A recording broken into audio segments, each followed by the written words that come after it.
नमस्कार विद्यार्थी मित्रांनो. यूपीएससी अकॅडमीच्या माध्यमातून राज्यसेवा पूर्व परीक्षेला सामोरं जाण्यासाठी ₹1 जे काही टेस्ट पेपर या ठिकाणी सुरू केलेला आहे. ज्या टेस्ट पेपरचं नाव आपण लिगॅसी टेस्ट सीरीज असं या ठिकाणी म्हटलेलं आहे. तर लक्षात घ्या या ₹1 तुम्हाला 10 क्वेश्चन पेपर हे 100-100 प्रश्नांचे 10 क्वेश्चन पेपर या ठिकाणी दिले जाणार आहे.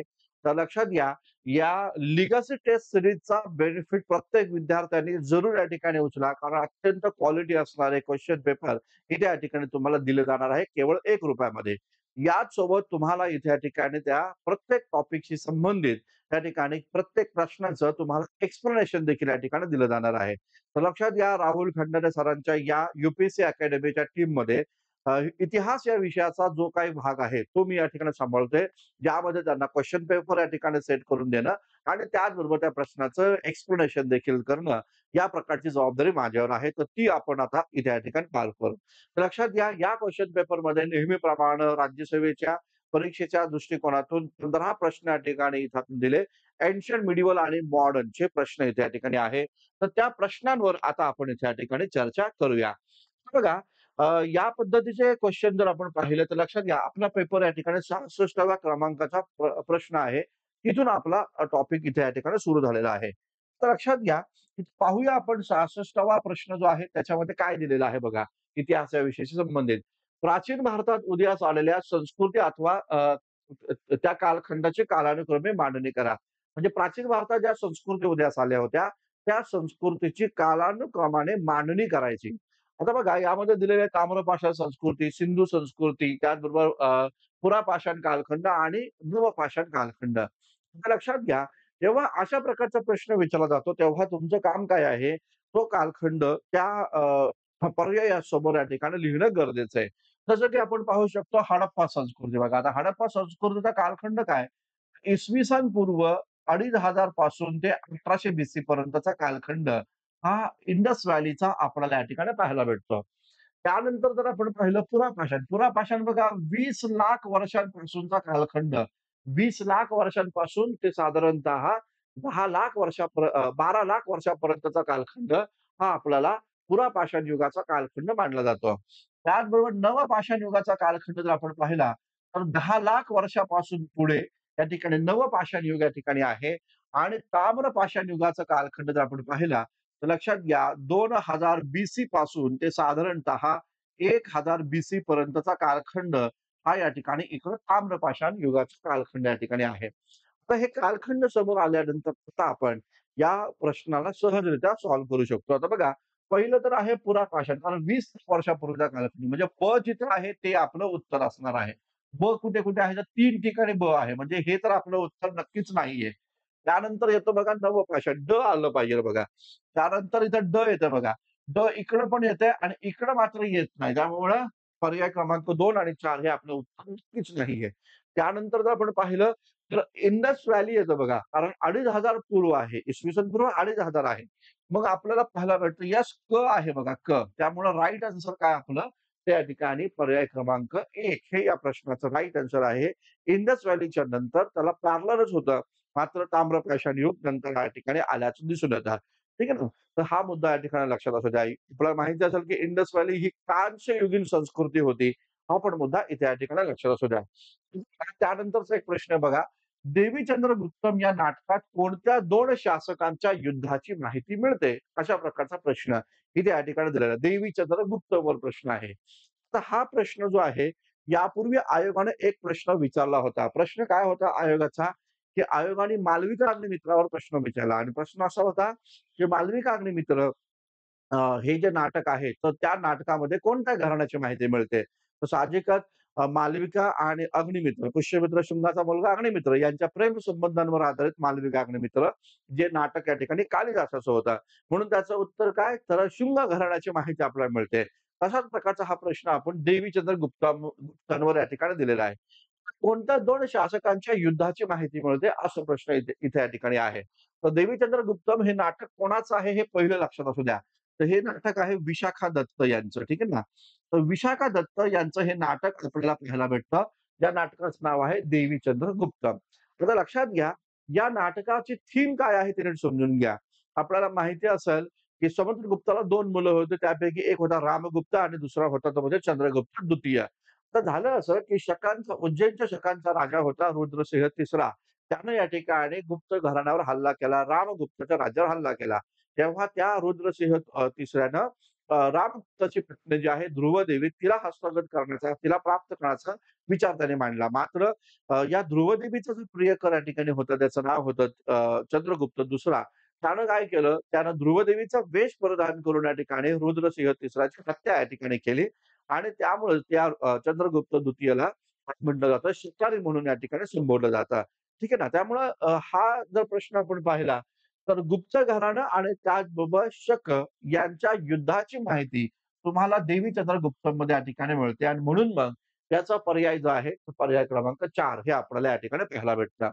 त्यानंतरचा प्रश्न पाहूया 68व्या क्रमांकाचा. बघा इथे काय दिलंय, मेसिडोनियाचे शासक सिकंदर अलेक्झांडर यानं भारतावर केलेल्या हल्ल्यामुळं भारताला काय फायदा झाला? या पद्धतीचा प्रश्न आपल्याला पाहायला भेटेल. आता बघा सिकंदर अलेक्झांडरच्या आक्रमण कधी झालं बरं का? तर इसवी सन पूर्व 326 बीसीला झालेलं आहे, हे लक्षात असू द्या. आता त्याच्या हल्ल्यामुळे भारताला काय फायदा झाला? हा प्रश्न या ठिकाणी आहे. भारतात पहिल्यांदा चलन व्यवस्था अस्तित्वात आली. मला सांगा सिकंदरच्या आधी चलन व्यवस्था भारतात नव्हती का? तर होती की. हो ना, जसं की आपण पाहू शकतो की वैदिक काळामध्ये आपल्याला पाहायला भेटतं निष्क, कारशापण, शतमान हे काय होतं? कॉइन्सच होते. इंडस व्हॅलीमध्ये पण स्फिअराइट नावाच्या दगडापासून या ठिकाणी कॉइन्स बनवले जात होते. त्यामुळं कॉइन्स तर होतेच. त्यामुळे हे तर उत्तर नक्कीच नाहीये.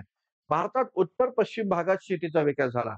तर तुम्हाला सांगा सिकंदरच्या आधी आपल्याकडे शेती नव्हती का? आपल्याकडे शेती होती. वैदिक काळामध्ये पण शेती होती. पाषाण काळामध्ये पण शेती होती. मेहरगड नावाचं ठिकाण जिथं शेती भारतीय लोकं करत होते. येस. मौर्यांचं हे आपण हे पण नाहीये बघा. मौर्यांचा शासनकाळ निश्चित काळात मदत झाली. येस, हे याचं राइट आन्सर आहे. कारण लक्षात घ्या, मौर्य शासकांनी जे पण काही शिलालेख कोरले, त्या शिलालेखांमध्ये त्यांनी विविध प्रकारचे आदेशपत्र वगैरे दिले, माहिती दिली.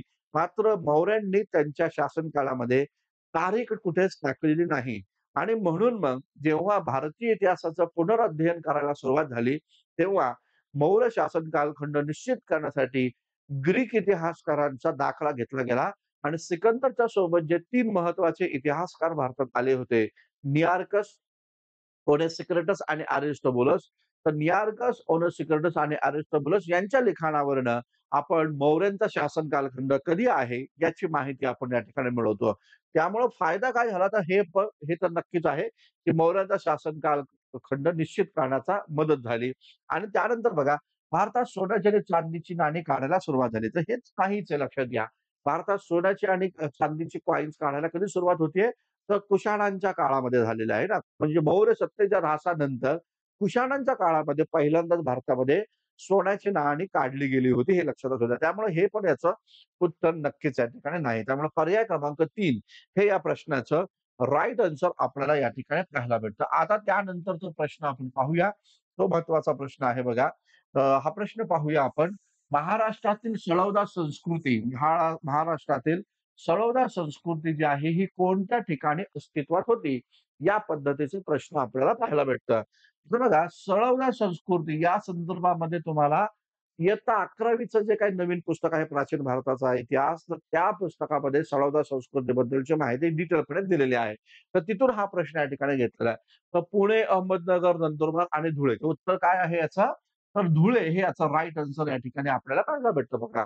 आता सळवदा संस्कृती संबंधी एक महत्त्वाची मुद्दा लक्षात घ्या. सळवदा संस्कृतीमध्ये दायमाबाद जे आहे, दायमाबाद हे एक महत्त्वाचं ठिकाण आपल्याला या ठिकाणी पाहायला भेटतं. तर दायमाबाद हे सळवदा संस्कृतीतलं अत्यंत महत्त्वाचं ठिकाण होतं आणि लक्षात घ्या त्या काळात ताम्रपाषाण युगामध्ये ज्या काही महत्त्वाच्या संस्कृती सापडल्या, त्यातील सर्वात मोठं ठिकाण हे या ठिकाणी दायमाबाद ज्या ठिकाणी होतं, हा पण मुद्दा इथे या ठिकाणी लक्षात घ्यायचा. धुळ्यामध्ये आहे सळवदा संस्कृती आणि कोणत्या नदी किनारी? तर तापी नदी किनारी ही संस्कृती या ठिकाणी होती, हे लक्षात असू द्या. त्याचनंतर बघा खालीलपैकी कोणकोणत्या महाजनपदाच्या 2 अथवा 2 पेक्षा जास्त राजधान्या होत्या? अशा प्रकारचा प्रश्न आहे. 16 महाजनपदांवर प्रश्न सातत्यानं राज्यसेवेच्या पूर्व परीक्षेला विचारले जातात बघा. आणि इथं विचारला गेला, की कोणत्या महाजनपदाला 2 किंवा 2 पेक्षा जास्त राजधान्या या ठिकाणी आहे. पाहूया आपण बघा आता मगध. मगध जर आपण पाहिलं तर मगधला 3 राजधान्या होत्या. एक म्हणजे राजगृह, राजगृह, गिरिवृज्य आणि त्याचबरोबर या ठिकाणी पाटलीपुत्र. काही पुस्तकांमध्ये राजगृहालाच गिरिवृज्य पण म्हटलेलं आहे. ठीक आहे. पाटलीपुत्र आणि राजगृह या तर याच्या 2 राजधान्या होतच लक्षात घ्या. त्याचनंतर अवंती जर आपण पाहिलं तर अवंतीला बघा, अवंतीचा राजा प्रद्युत होता बघा. त्याला पण 2 राजधान्या या ठिकाणी होत्या. एक म्हणजे उज्जैन आणि महिष्मती अशा 2 राजधान्या अवंतीच्या या ठिकाणी आहे. पांचाल जर आपण पाहिलं तर बघा पांचालला काय, पांचाल आपण बघितलं तर येस हां, पांचालला पण 2 राजधान्या होत्या. एक आपली कांपिल्य आणि दुसऱ्या या ठिकाणी अहिच्छत्र आहे ना. कांपिल्य आणि अहिच्छत्र हे पांचालच्या 2 राजधान्या होत्या. मल्ल आपण पाहूया मल्ल. तर मल्लला पण 2 राजधान्या होत्या. पावा आणि कुशिनारा या 2 राजधान्या मल्लच्या या ठिकाणी आहे. चेदीला मात्र एकच राजधानी होती. चेदीची राजधानी काय? सोथिवती आहे ना. सोथिवती ही चेदीची राजधानी आहे. तर हे तर याच्यामध्ये नाही येणार. तर बघा कुरुला 2 राजधान्या होत्या का? येस, कुरुला पण 2 राजधान्या होत्या. हस्तिनापूर आणि इंद्रप्रस्थ अशा 2 राजधान्या होत्या. त्यामुळं याचं उत्तर ई नाहीये लक्षात घ्या. इथं विचारलं की कोणत्या महाजनपदाला 2 किंवा 2 पेक्षा जास्त राजधान्या? तर अ, ब, क, ड आणि ई है ना. अ, ब, क, ड आणि ई. अ, ब, क, ड, ई. पहिलाच पर्याय आहे बघा. त्यामुळं या प्रश्नाचा राइट आन्सर पर्याय क्रमांक 1 हे लक्षात घ्या. आता चीनची राजधानी सोती होती. एकच राजधानी होती. म्हणून हा प्रश्न आपल्याला इथे या ठिकाणी पाहायला भेटतो. ठीक आहे. दक्षिण भारताच्या इतिहासावरचे प्रश्न आपण इथं पाहिले.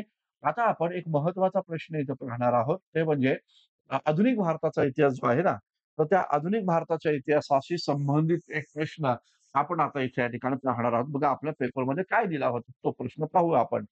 बघा इथं म्हटलंय 1935च्या कायद्याबाबत योग्य विधानं ओळखा. नीट समजून घ्या मित्रांनो, 35च्या कायद्यावर प्रश्न असतात म्हणजे असतातच. 1919 किंवा 1935 वर एकतरी प्रश्न असतोच लक्षात घ्या. आता या संदर्भात प्रश्न काय आहे तो आपण पाहूया. 1935च्या कायद्याबाबत योग्य विधाने ओळखा.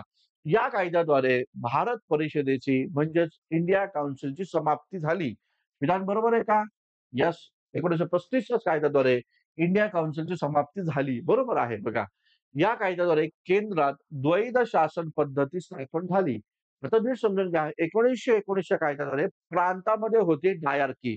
प्रांतामध्ये होती द्वैध शासन व्यवस्था आणि केंद्रामध्ये मात्र ही 1935च्या कायद्याद्वारे द्वैध शासन व्यवस्था इथे या ठिकाणी निर्माण झालेली आहे. हे पण विधान बरोबर आहे. तिसरं बघा.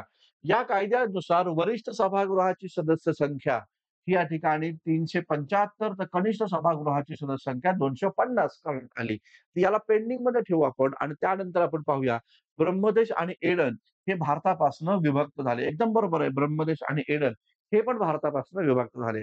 आता 3 तर आपण बरोबर केले. आता इथे आपण थोडंसं लक्ष देऊया. हे पेपर पण अशाच पद्धतीने सोडवला पाहिजे बघा. आता वरिष्ठ सभागृह मला सांगा वरिष्ठ सभागृहाला आपण काय म्हणतो? कच्च्या भाषेमध्ये वरिष्ठ सभागृहाला आपण राज्यसभा म्हणतो, आहे ना? आणि कनिष्ठ सभागृहाला काय म्हणतो? तर लोकसभा या ठिकाणी म्हणतो. तर मला सांगा लोकसभेची सदस्य संख्या जास्त आहे की राज्यसभेची? जर सर्वात कोणाला माहीत नसेल तर काय? तर लोकसभेची सदस्य संख्या जास्त आहे. म्हणजे कनिष्ठ सभागृहाची सदस्य संख्या ही 375 होती लक्षात घ्या या कायद्याद्वारे आणि वरिष्ठ सभागृहाची सदस्य संख्या ही या ठिकाणी 250 या ठिकाणी होती. म्हणजे इथं काय केलं सेंटर्समध्ये अफरातफर या ठिकाणी केली. तर इथं पाहिजे होतं, की वरिष्ठ सभागृहाची सदस्य संख्या 250 आणि कनिष्ठ सभागृहाची सदस्य संख्या 375 असं इथे या ठिकाणी पाहिजे होतं. त्यामुळे हे विधान चूक आहे. आहे ना, पर्याय क्रमांक क हा चूक आहे. मग अ, ब आणि ड हे याचं राइट आन्सर. अ, ब आणि ड हे याचं राइट आन्सर. पहिल्याच पर्यायामध्ये तुम्हाला हा मुद्दा इथे या ठिकाणी पाहायला भेटतो. ठीक आहे. त्यानंतर बघा, बहिष्कृत हितकांनी सभेचे पहिले अध्यक्ष खालीलपैकी कोण होते? तर लक्षात घ्या, बहिष्कृत हितकांनी सभा का बरं आपण विचारला? तर 100 वर्ष पूर्ण झालेले आहेत. बहिष्कृत हितकांनी सभेला 100 वर्ष पूर्ण झालेले आहेत बघा. त्यामुळे याच्यावर प्रश्न विचारला जाईल. आता लक्षात घ्या बहिष्कृतकांनी सभेचे अध्यक्ष कोण होते? तर SN. Shivtarkar, B R. Ambedkar, CH. Setalvad आणि जे.पी. निसीम. है ना? बऱ्याचशा विद्यार्थ्यांना असं वाटलं असेल, की बाबासाहेब आंबेडकरांनी स्थापना केली, म्हणजे बाबासाहेब आंबेडकरच बहिष्कृतकांनी सभेचे अध्यक्ष या ठिकाणी असतील. तर ते तसं नव्हतं लक्षात घ्या. लक्षात घ्या बहिष्कृतकांनी सभेचे अध्यक्ष सी.एच. सेटलवाड आहेत. ठीक आहे ना? तर सी.एच. सेटलवाड, सीताराम हरिदास सेटलवाड हे आपल्याला या बहिष्कृत सभेचे हे त्या ठिकाणी पहिले अध्यक्ष होते. एस.एन. शिवतरकर हे कोण होते? तर हे सेक्रेटरी होते लक्षात घ्या. तर हे सेक्रेटरी या ठिकाणी आहे आणि त्याचबरोबर बाबासाहेब आंबेडकर हे कार्याध्यक्ष होते. ठीक आहे ना? तर कार्याध्यक्ष हे बाबासाहेब आंबेडकर या ठिकाणी आहे. हा महत्वाचा मुद्दा लक्षात घ्या आणि सी.एच. सेटलवाड हे अध्यक्ष या ठिकाणी होते. तर हे पण लक्षात घ्या. आपल्याला माहिती असेल बहिष्कृत विधेयक आणि सभेचं ब्रीदवाक्य शिका, संघटित व्हा आणि संघर्ष करा अशा पद्धतीचं आणि बहिष्कृत विधेयक आणि सभेसाठी बाबासाहेब आंबेडकरांनी बहिष्कृत भारत या नावाचं वृत्तपत्र 1925 साली सुरू केलं होतं. हा पण महत्वाचा मुद्दा आपण इथे या ठिकाणी लक्षात ठेवणं गरजेचं आहे. ठीक आहे ना? तर येस. चला आता पुढचा प्रश्न आपण इथे या ठिकाणी पाहूया बघा. आता बघा यानंतरचा एक प्रश्न आपल्याला या ठिकाणी दिसून येतो. थोडंसं मी मोठं करतो जेणेकरून तुम्हाला ते व्यवस्थित त्या ठिकाणी पाहायला मिळून जाईल. ठीक आहे ना? येस. ठीक आहे. आता बघा यानंतरचा एक प्रश्न आहे. तो प्रश्न काय आहे तो आपण पाहूया. आता दिलंय बघा, खालील वर्णनावरून योग्य पर्याय ओळखा. अशा पद्धतीचा प्रश्न आहे बघा. एक हिंदू या नावानं त्यांनी लिखाण केलं असं म्हटलेलं आहे. एक हिंदू या नावानं त्यांनी लिखाण केलं. त्यांनी तत्वविवेचक हा छापखाना काढून संस्कृत धर्मग्रंथ वारकरी संप्रदायाच्या अभंग गाथांचे इंग्रजी भाषांतर केलं आणि तिसरं आहे जातीभेद विवेकसार या ग्रंथाची त्यांनी रचना केली. तर या तिघांमध्ये जर आपण पाहिलं एक कुठला तरी असा घटक आहे, की जो आपल्या परिचयाचा आहे. ठीक आहे ना? मग परिचयाचा काय आहे? तर जातीभेद विवेकसार. ठीक आहे ना? जातीभेद विवेकसार. काय प्रकरण आहे हे? तर हा ग्रंथ लिहिला तुकाराम तात्या पडवळ आहे ना? तुकाराम तात्या पडवळ यांचा या ठिकाणी आपल्याला हा ग्रंथ या ठिकाणी पडवळ यांचा ग्रंथ या ठिकाणी पाहायला भेटतो. कुठे आहे का कुठे तुकाराम दादा पडवळकर? येस, आहे बघा. तर इथे याचं राइट आन्सर आहे, की जाती बाकीचे 2 माहीत नसले तर चालेल. पण एका सेंटेन्सवरनं आपण तुकाराम दादा पडवळ यांच्याकडे या ठिकाणी जातो. तर या ग्रंथाचं वैशिष्ट्य काय? हा ग्रंथ कधी साधारणतः प्रकाशित करण्यात आला, तर साधारणतः 1868 च्या दरम्यान हा ग्रंथ प्रकाशित केला बघा. हा ग्रंथ प्रकाशित झाल्यानंतर त्याच्या प्रती खूप जास्त खपल्या. त्यानंतर तुकाराम तात्या पडवळ यांचा हा ग्रंथ फुल्यांच्या हाती पडला. तेव्हा महात्मा फुलेंनी स्वतःच्या खर्चातून 1869 ला या ग्रंथाचं ज्याला म्हणू शकतो मुद्रण किंवा पुनर्प्रकाशन म्हणू शकतो. आणखीन काही प्रती महात्मा फुलेंनी स्वखर्चाने जातीभेद विवेक चर्चा काढल्याचं एकंदरीत दिसतं. तुकाराम तात्या पडवळ मोस्ट टाईम. आता थोडंसं आपण इथे पाहूया बघा बाबा पद्मजी. बाबा पद्मजींचं एक आत्मचरित्र होतं. ज्याचं नाव होतं अरुणोदय. बाबा पद्मजींनी एक मराठीतील पहिली कादंबरी लिहिली जिचं नाव होतं यमुना पर्यटन. ठीक आहे ना? गोपाळराव जोशी कोण आहे? आनंदीबाई जोशी यांचे स्थळ आहे लक्षात घ्या. समाजसुधारकच होते गोपाळराव जोशी पण. त्याचबरोबर दादोबा पांडुरंग तरखडकर. दादोबा पांडुरंग तरखडकर काय? तर दादोबा पांडुरंग तरखडकरांना त्यांनी मराठी भाषेचं व्याकरण हा ग्रंथ लिहिला. मराठीचे त्यांना या ठिकाणी पाणिनी म्हणून संबोधलं जातं. त्याचबरोबर या ठिकाणी दादोबा पांडुरंगांचं अजून काय बरं महत्वाचं वैशिष्ट्य आहे? तर त्यांनी मानधर्म सभेचे अध्यक्षपद त्या ठिकाणी भूषवलं. त्याचबरोबर धर्मविवेचक या नावाचा ग्रंथ त्यांनी लिहिला. परमहंस मंडळीची स्थापना त्यांनी केली. त्याचबरोबर परमहंस ब्राह्मकाव्य या नावाचं काव्यसंग्रह त्यांनी लिहिला. याचबरोबर ज्ञानप्रसारक सभा त्यामध्ये ते सहभागी होते. उपयुक्त ज्ञान प्रसारक सभेचे ते अध्यक्ष देखील या ठिकाणी होते.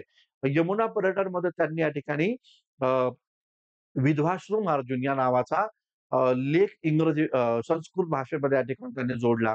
या पद्धतीचं काम दादोबा पांडुरंग तरखडकर. त्याचबरोबर त्यांना अहमदनगरमध्ये डेप्युटी कलेक्टर म्हणून इंग्रजांनी नियुक्त केलं. तेव्हा संगमनेरमधला जो भागोजी नायकाचा विद्रोह होता, तो त्यांनी त्या काळामध्ये मोडून काढला. हे महत्वाचे मुद्दे दादोबा पांडुरंग तरखडकरांशी संबंधित आहेत. ठीक आहे ना? आता बघा त्यानंतरचा हा प्रश्न बऱ्याच विद्यार्थ्यांना प्रसक्त वाटला असेल, परंतु लक्षात घ्या असे प्रश्न येऊ शकतात बघा. 25 मे 1943 रोजी स्थापन करण्यात आलेल्या इंडियन पीपल थिएटर असोसिएशन या संघटनेशी खालीलपैकी कोणते भारतीय कलावंत संबंधित होते? आता हा इम्पोर्टंट आहे 1943 ला इंडियन पीपल थिएटर असोसिएशनची स्थापना केली गेली होती. आता याच्यामध्ये कोण-कोण आहे सहभागी? बलराज सहानी, जुने सगळे कलावंत आहेत बघा. पृथ्वीराज कपूर, त्याचबरोबर ख्वाजा अहमद अब्बास आणि बिजन भट्टाचार्य. तर लक्षात घ्या याचा राइट आन्सर काय? तर याचा राइट आन्सर हे वरील सर्व आहे हे लक्षात घ्या. आता याचा काय रेफरन्स आहे ते नीट समजून घ्या. याचं काय नेमकं भूमिका आहे? आता आपल्याला माहिती आहे बंगाल प्रांत.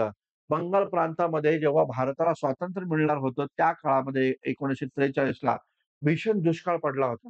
साधारणतः 1.5 ते 2 लाख 1.5 ते 2 कोटी जनता ही त्या काळामध्ये मृत्युमुखी पडलेली होती. आणि मग अशा परिस्थितीमध्ये या भारतीय कलावंतांनी काय केलं, या भारतीय कलावंतांनी इंडियन थिएटर पीपल असोसिएशनची स्थापना केली आणि संपूर्ण भारतामध्ये त्यांनी या ठिकाणी फिरून आर्थिक मदत या ठिकाणी जमा केली आणि त्या आर्थिक मदतीतून त्यांनी बंगालच्या शेतकऱ्यांना, बंगालच्या लोकांना ती आर्थिक मदत पोहोचवली. हे महत्वाचं काम त्या ठिकाणी केलं होतं. त्याच्यामध्ये पृथ्वीराज कपूर, बलराज सहानी, ख्वाजा अहमद अब्बास आणि बिजन भट्टाचार्य महत्वाची भूमिका बजावणारे होते. महत्वाचा मुद्दा हा पण इथे या ठिकाणी लक्षात असू द्या. त्यानंतर बघा घटना कालानुक्रमे लावा. आता हा घटना कालानुक्रमे लावा, हा प्रश्न जो आहे ना, तो आयोगाला खूप जास्त आवडतो आणि इतिहास या विषयामध्ये हा प्रश्न असतो म्हणजे असतोच लक्षात घ्या.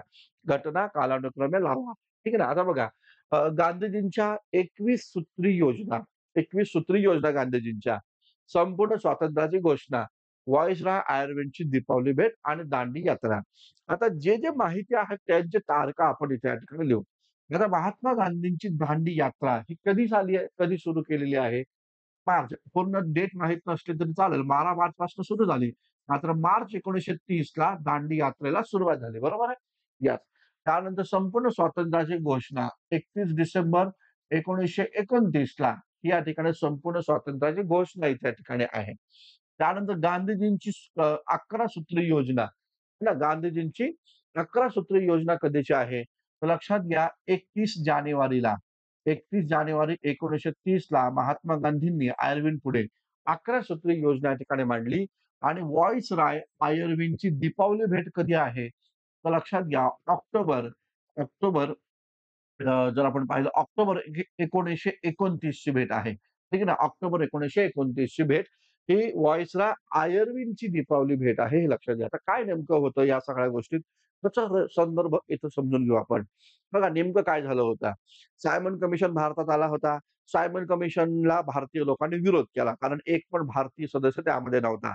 त्यानंतर मग पाहायला असं भेटलं सायमन कमिशनला आपण हाकलून लावल्यामुळं ब्रिटिश पार्लमेंटमध्ये भारताविरोधात भूमिका घेतली, की भारतीय लोकांना एकत्र येऊन संविधान बनवण्याची ताकद नाहीये आणि मग ते आव्हान आपण स्वीकारलं आणि नेहरू रिपोर्ट या ठिकाणी आणला. नेहरू रिपोर्टमध्ये भूमिका घेतली, की आम्ही भारताला काय देणार आहोत. नेहरू रिपोर्टमध्ये भूमिका मांडली, की आम्हाला डॉमिनंट स्टेट या ठिकाणी द्या. ही भूमिका इथे या ठिकाणी मागण्यात आली. आता लक्षात घ्या, हे सगळं परिस्थिती होत असताना महात्मा गांधींनी काय केलं, जेव्हा नेहरू रिपोर्ट समोर आला, तेव्हा महात्मा गांधींनी इंग्रजांना सांगितलं, की नेहरू रिपोर्ट स्वीकारण्याच्या संदर्भात 1 वर्षाचा कालावधी आम्ही इंग्रजांना देतो. जर का इंग्रजांनी 1 वर्षाच्या आतमध्ये नेहरू रिपोर्ट स्वीकारला नाही, तर इथून पुढे आम्ही संपूर्ण स्वातंत्र्याची घोषणा या ठिकाणी करू. ही भूमिका या ठिकाणी आहे. मग याच दरम्यान डिसेंबरपर्यंत किंवा ऑक्टोबरपर्यंत कसल्याच प्रकारची इंग्रजांनी भूमिका घेतली नाही. म्हणून मग काय झालं, आयर्विननी दिल्लीमध्ये सर्व काँग्रेसच्या प्रमुख पुढाऱ्यांना बोलावलं. गांधी पण त्यामध्ये होते आणि त्यामध्ये त्यांनी एक महत्त्वाची भेट दिली, दीपावली भेट. त्याला दीपावली भेट म्हटलं जातं. जे ऑक्टोबर महिन्यात त्यावेळेस दिवाळी होती. तर ऑक्टोबर 1929 ला सांगितलं गेलं, की भारताला डॉमिनंट स्टेट देण्याची जी प्रक्रिया आहे, ही भारताला मिळणाऱ्या स्वराज्याच्या हक्कांचा एक महत्त्वाचा टप्पा आहे. आज नाही तर उद्या भारताला त्या प्रकारचं डॉमिनंट स्टेट दिलंच जाणार आहे. ही भूमिका इथं घेतली गेली. ठीक आहे ना, आयुर्वेद भेट. त्यामुळे हे पहिल्या क्रमांकावर आलं पाहिजे. म्हणजे क कुठे आहे, तर क इकडे आहे बघा पहिल्या क्रमांकावर. जर हे कळालं, की उत्तर एकाच लगेच झटक्यामध्ये या ठिकाणी तुमचं निघून जातं. ठीक आहे ना. म्हणजे आता क पहिल्या जागावर आहे हे कळणारच नाही मुलांना. कारण बऱ्याचशा मुलं वर-वरचं वाचतात, क्लास नोट्सच्या आधारावर असतात. आहे ना. तर तर हे इतकं डीपमध्ये आपल्याला अभ्यास करणं गरजेचं आहे. त्यानंतर बघा अ, अ, ऑक्टोबर 1929 ला ही भूमिका मांडली, की आम्ही देऊ तुम्हाला. मात्र कधी देऊ ते सांगितलं नाही. त्यामुळं मग महात्मा गांधी परत 31 डिसेंबरपर्यंत वाट बघतात. नाही काय इंग्रजांकडनं भूमिका आली नेहरू रिपोर्टमुळं आणि म्हणून मग संपूर्ण स्वातंत्र्याची घोषणा डिसेंबर 1929 ला करतात. मग सेकंड नंबरला या ठिकाणी आहे. आता साहजिकच आपण काय केलं 30 सॉरी आपण काय केलं 26 जानेवारी 1930 ला संपूर्ण भारतामध्ये स्वातंत्र्य दिवस त्या ठिकाणी साजरा केला बघा. 30 जानेवारी 1900 सॉरी 26 जानेवारी 1930 ला संपूर्ण भारतामध्ये आपण स्वातंत्र्य दिन साजरा केला आणि मग त्यानंतर 31 जानेवारी 1930 ला महात्मा गांधींनी आयर्विन पुढे 11 सूत्री योजना सांगितल्या आणि सांगितलं, की हे जर का 11 मार्च पर्यंत तुम्ही 11 सूत्री योजना लागू नाही केल्या किंवा त्याच्यावर तुम्ही पॉझिटिव्हली भूमिका नाही घेतली, तर त्यानंतर आम्ही सविनय कायदेभंगाची चळवळ या ठिकाणी सुरू करू आणि म्हणून मग 12 मार्च 1930 ला दांडी यात्रेला सुरुवात या ठिकाणी केली जाते. त्यामुळे राइट आन्सर पर्याय क्रमांक 3 हे लक्षात असू द्या. तर अशा प्रकारचे हे सगळे प्रश्न आपण हँडल करणं गरजेचं राहतं. ठीक आहे ना? त्याचबरोबर बघा त्यानंतरचा पुढचा प्रश्न आपण पाहूया. तर पुढचा प्रश्न काय आहे ते बघा. तर क्रांतिकारी संघटना आणि त्यांनी सुरू केलेली वर्तमानपत्र यांच्या जोड्या लावा. अशा प्रकारचा प्रश्न आहे. क्रांतिकारी चळवळ आणि त्या क्रांतिकारी संघटना त्यांनी सुरू केलेली वर्तमानपत्र यांच्या जोड्या लावा. ठीक आहे ना? अंजुमन मोहजमान ए वतन, India house, Hindustan Republican association आणि पॅरिस इंडियन सोसायटी. ठीक आहे ना? आता बघा यामध्ये एक जरी जोडी तुमची जुळली, तर तुमचे उत्तर राइट येण्याचे जास्तीत जास्त चान्सेस असतात. मग आपल्याला काय माहिती आहे यामध्ये आपल्याला इंडिया हाऊस माहिती आहे बघा, आहे ना? India House. श्यामजी कृष्ण वर्मांनी स्थापन केले होते आणि त्या इंडिया हाऊसचं मुखपत्र होतं सोशिओलॉजिस्ट. ठीक आहे ना? सोशिओलॉजिस्ट बघा ब मध्ये एक कुठे येतो? अरे बापरे! 3 ठिकाणी ए या ठिकाणी आहे. ठीक आहे ना? म्हणजे हा प्रश्न इतका वाटतो तितका सोपा नाहीये, हे ना? तर थोडंसं अजून आपण पाहूया. त्यानंतर Paris Indian Society. Paris Indian Society कोणाची होती रे? Paris Indian Society madam Bhikaji Cama यांची होती. मॅडम भिकाजी कामांचं एक मुखपत्र होतं त्याचं नाव मदन तलवार या ठिकाणी होतं. तर मदन तलवार आहे का? Yes, yes. मदन तलवार इथं आहे. म्हणजे पर्याय क्रमांक 3 हे इथं जोडलं गेलं पाहिजे. तर ड चा पर्याय 3 आहे बघा. आता 2 ठिकाणी इथं आपल्याला पाहायला भेटतं 3 आहे. म्हणजे हा गेला पर्याय, हा पर्याय गेला. म्हणजे इतकं सोपं आहे का प्रश्न? नाही. प्रश्न याहीपेक्षा अवघड आहे. मग आता आपल्याला अंजुमन ए मोहजमान ए वतन आणि हिंदुस्तान रिपब्लिकन असोसिएशन या संदर्भात माहिती असणं गरजेचं आहे. तर नीट समजून घ्या. अंजुमान मोहजमान ए वतन हे जे काही हे जी काही संघटना होती, ही सरदार अजित सिंह यांची या ठिकाणी होती. सरदार अजित सिंह भगतसिंगचे चुलते आहेत बघा. आणि मग या अंजुमन ए मोहजमान ए वतनचं एक मुखपत्र होतं ज्याचं नाव होतं भारत माता. त्याचं नाव होतं भारत माता आणि त्याचबरोबर हिंदुस्थान रिपब्लिकन असोसिएशन हे एच-आर-ए आहे ना, एच-आर-एचं स्थापना 1924 साली आहे. कानपूरमध्ये अधिवेशन भरलं सच्चिदानंद संध्यालच्या नेतृत्वाखाली आणि त्याचं मुखपत्र होतं ते म्हणजे रिव्होल्यूशनरी, रिव्होल्यूशनरी ठीक आहे ना. त्यामुळं पर्याय काय? तर इंडिया हाऊ अंजुमन ए मोहजमान ए वतन भारत माता म्हणजे पर्याय क्रमांक 1 हे याचं राइट आन्सर या ठिकाणी आपल्याला पाहायला भेटतं. ठीक आहे ना. राइट आन्सर पर्याय क्रमांक 1 हे या ठिकाणी आहे. तर असे प्रश्न तुम्हाला या ठिकाणी सॉल्व्ह करणं खूप जास्त गरजेचं आहे. ठीक आहे. आता बघा पुढचा प्रश्न आपण पाहूया थोडं. ठीक आहे ना. आता हा प्रश्न जमीन सुधारणा धोरणावर आहे. तुम्हाला हा तसा इतका काही कठीण नसेल गेला आहे ना. आय होप की तुम्हाला हा प्रश्न सोपाच गेला असेल बघा. म्हणजे हा प्रश्न सोडवता आला असेल. काय प्रश्न आहे? कायमधारा जमीन महसूल धोरणाबाबत योग्य विधानं ओळखा. अशा पद्धतीचा प्रश्न आहे. ठीक आहे ना. तर बघा ही पद्धत बंगाल, बिहार, ओरिसा या प्रांतात लागू होती. एकदम बरोबर आहे. बंगाल, बिहार, ओरिसा प्रांतात लागू होती. या पद्धती अंतर्गत जमीनदार जमिनीचा मालक होता. एकदम बरोबर आहे. जमीनदाराला जमिनीचा मालक बनवला गेला. कॉर्नवॉलिसने ती सुरू केलेली होती व्यवस्था. फ्रान्सिस बुकान यांच्या मते अ, या पद्धतीमुळे ज्योतिर्स वर्गाचा उदय झाला. एकदम बरोबर आहे. ज्योतदार वर्गाचा उगम या ठिकाणी झाला. कोणते विधान योग्य आहे ते ओळखा आणि ड आहे बघा. भारतातील सर्वात जास्त भूक्षेत्र या पद्धती अंतर्गत ठेवण्यात आलं तर नाही. तर सर्वात जास्त भूक्षेत्र हे रयतवारी अंतर्गत होतं. ठीक आहे ना. रयतवारी पद्धती अंतर्गत सर्वात जास्त भूक्षेत्र इथे या ठिकाणी होतं.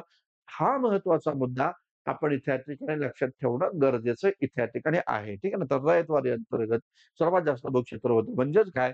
अ, ब, क हे राइट आन्सर आहे. ड याचं उत्तर नाहीये. म्हणजे ड नाहीये लक्षात घ्या. आता पर्याय पुढच्या पेजवर घेतलेले आहेत. तर ते आपण पाहूया. तर अ, ब, क हे याचं राइट आन्सर या ठिकाणी आहे. बघा अ, ब, क, अ, ब, क इथे आहे बघा आहे ना. अ, ब, क हे याचं राइट आन्सर या ठिकाणी दिसून येतं. चलो त्यानंतरचा प्रश्न आता आपण पाहून घेऊया. आता 2च प्रश्न हिस्ट्रीचे या ठिकाणी राहिलेले आहेत. तर ते 2 प्रश्न आपण इथं पाहूया. थोडंसं आपण त्याला ॲडजस्ट करूया. ठीक आहे ना. येस चलो. आता बघा ह्या 2 प्रश्नांवर आपण चर्चा करूया. बघा इथं दिलेलं आहे, पुढील 2 विधानांपैकी कोणतं योग्य आहे? पुढील 2 विधानांपैकी कोणतं विधान योग्य आहे? असा प्रश्न आहे बघा. साउथ इंडियन लिबरल फेडरेशन बघा काय म्हटलं बघा. साउथ इंडियन लिबरल फेडरेशन हे अँटी होम रूल लीग या नावानं पण या ठिकाणी ओळखलं जातं. अँटी होम रूल लीग या नावानं पण ओळखलं जातं. आणि दुसरं आहे साउथ इंडियन लिबरल फेडरेशन हे होम रूल साध्य हे हे सॉरी साउथ इंडियन लिबरल फेडरेशनने होम रूल सध्या लागू करू नये असा अहवाल मॉन्टेग्यूला या ठिकाणी दिला. आता नीट समजून घ्या. हा प्रश्न आहे कशावर? होम रूल चळवळीवर आहे का? आहे. होम रूल चळवळीवर आहे. हा प्रश्न कशावर? ब्राह्मणेतर चळवळीवर आहे का? तर येस, ब्राह्मणेतर चळवळीवर पण आहे. म्हणजे 2 चळवळींना एकत्र करून हा प्रश्न दिलेला आहे. ठीक आहे ना? तर लक्षात घ्या, साउथ इंडियन लिबरल फेडरेशनचा लिबरल फेडरेशन म्हणजे कोणता पक्ष? तर नीट लक्षात घ्या, जस्टिस पार्टी. ठीक आहे ना? तर जस्टिस पार्टी हा पक्ष 1916 ला दक्षिण भारतामध्ये स्थापन करण्यात आला. साउथ इंडियन लिबरल फेडरेशनचं मुखपत्र जस्टिस होतं. म्हणून त्या पक्षाला जस्टिस पार्टी या नावानं संबोधलं गेलं. Mudaliar, P M P A T N Nair, C N Mudaliar, T N Nair, P. Thyagaraja Shetty या तिघांनी मिळून या प्रकारचं संघटन केलं होतं. Justice Party. प्रश्न येऊ शकतो कोणी-कोणी स्थापन केलं? सी-एन मुदलियार, टी-एम नायर आणि त्याचबरोबर पी-टी चेट्टी यांनी या ठिकाणी हे संघटन स्थापन केलं. ज्याला जस्टिस पार्टी या नावानं संबोधलं जातं. आता जस्टिस पार्टीनं लोकमान्य टिळकांनी सुरू केलेल्या होम रूल लीगला विरोध केला होता. म्हणून या संघटनेला अँटी होम रूल लीग असं पण म्हटलं जातं. विधान सत्य आहे. ठीक आहे ना? विधान सत्य आहे. आणि या संघटनेनं होम रूल सध्या लागू करू नये. म्हणजे स्वराज्य मॉन्टेग्यूने जी घोषणा केली होती. मॉन्टेग्यूची घोषणा कधीची आहे? 20 ऑगस्ट 1917 ची घोषणा आहे बघा. 20 ऑगस्ट 1917 ची घोषणा आहे मॉन्टेग्यूची. तर त्यांनी भूमिका घेतली होती, की अ, भारताला दर 10 वर्षांनी टप्प्याटप्प्याने स्वराज्य दिलं जाईल. तर त्या प्रकारच्या भूमिकेला अ, विरोध या ठिकाणी होता. मॉन्टेग्यूच्या भूमिकेला विरोध या ठिकाणी करण्यात आला होता. हा मुद्दा इथे या ठिकाणी लक्षात असू द्या. तर या जस्टिस पार्टीनं होम रूल सध्या लागू करू नये, अशी भूमिका या काळामध्ये घेतली गेली होती. असा अहवाल या मॉन्टेग्यूला दिला होता. त्यामुळे राइट आन्सर काय आहे? तर दोन्ही बरोबर आहे. ठीक आहे ना? कोणतं योग्य आहे? तर दोन्ही योग्य आहे. हे याचं राइट आन्सर आहे. ठीक आहे. त्यानंतरचा एक प्रश्न आपण पाहूया बघा. येस, पुढचा प्रश्न आपण पाहूया.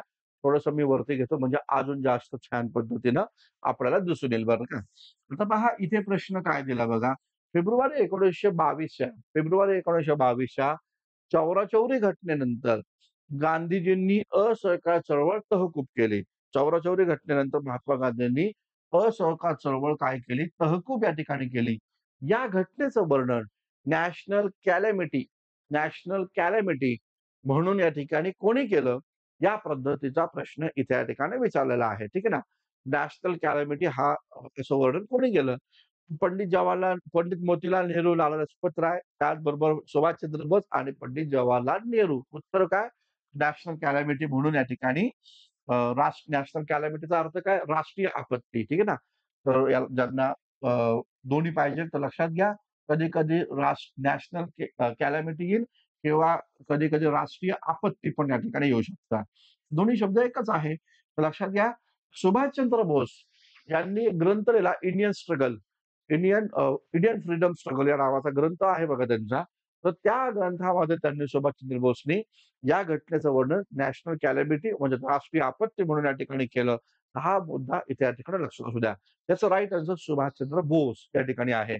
येस. त्यानंतर बघा स्वराज्य पार्टीचा मुख्य उद्देश काय होता? 80 वा प्रश्न, शेवटचा प्रश्न मला वाटतं. येस. तर स्वराज्य पक्षाचा अंतिम उद्देश प्रमुख उद्देश काय होता? ठीक आहे ना? आता बघा स्वराज्य पक्षाचा प्रमुख उद्देश कायदेमंडळात प्रवेश होतं का? येस, होतं ना कायदेमंडळावर प्रवेश. इंग्रजांनी स्थापन केलेल्या संस्थांचा बहिष्कार करा. त्याचबरोबर वैधानिक विरोध या ठिकाणी करा. वैधानिक विरोध या ठिकाणी करा. आता बघा इथं जर आपण पाहिलं तर काय काय काय यांची भूमिका आहे? तर कायदेमंडळात प्रवेश करा ही भूमिका यांची होती का? येस. कायदेमंडळामध्ये प्रवेश करा ही भूमिका यांची होती लक्षात घ्या. दुसरं बघा, इंग्रजांनी स्थापन केलेल्या संस्थांचा बहिष्कार या ठिकाणी करा. ठीक आहे. आणि तिसरं आहे वैधानिक विरोध म्हणजे संवैधानिक विरोध असा त्याचा अर्थ या ठिकाणी इथं राहतो. आता लक्षात घ्या, कायदेमंडळामध्ये प्रवेश करण्यासाठी स्वराज्य पक्ष स्थापन झाला. पहिला मुद्दा येस बरोबर आहे. यांना वैधानिक विरोध जर आपण पाहिला, तर वैधानिक विरोध या ठिकाणी हा मुद्दा याच्यामध्ये नव्हता लक्षात घ्या. तर इंग्रजांनी स्थापन केलेल्या संस्थांचा बहिष्कार करा या पद्धतीचा प्रमुख उद्देश इथे या ठिकाणी यांचा राहिल्याचं एकंदरीत दिसून येतं. वैधानिक विरोध नाही, तर या ठिकाणी आणि त्याचबरोबर याचं राइट आन्सर आपल्याला इथे या ठिकाणी पाहायला भेटतं. अ आणि ब इंग्रजांनी स्थापन केलेल्या संस्थांचा बहिष्कार या ठिकाणी करा आणि त्याचबरोबर कायदे मंडळामध्ये प्रवेश करा. ह्या 2 महत्त्वाचे मुद्दे हे स्वराज्य पार्टीचे प्रमुख उद्देशांमध्ये आपल्याला इथे या ठिकाणी पाहायला भेटतात. ठीक आहे ना? तर या पद्धतीचे हे महत्त्वाचे मुद्दे आपण इथे या ठिकाणी पाहणं खूप जास्त गरजेचं आहे. तर या पद्धतीचे आपण हे सगळे महत्त्वाचे घटक अभ्यासलेले आहेत मित्रांनो. तर मी सजेस्ट करेल तुम्हाला, की ही जी काही टेस्ट सीरीज या ठिकाणी राहुल खंदारे सरांच्या माध्यमातून सुरू करण्यात आलेली आहे. तर त्या टेस्ट सीरीजचा आपण जास्तीत जास्त प्रमाणात विद्यार्थ्यांनी फायदा घ्या.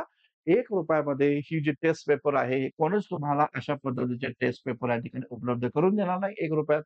तर तुम्हाला सरांनी उपलब्ध करून दिले त्याचा फायदा मोठ्या प्रमाणावर तुम्ही या ठिकाणी करून घेणं गरजेचं या ठिकाणी आहे. ठीक आहे. थांबूया आपण. भेटूया पुढच्या टेस्ट पेपरच्या एक्सप्लेनेशनला. धन्यवाद. Thank you very much.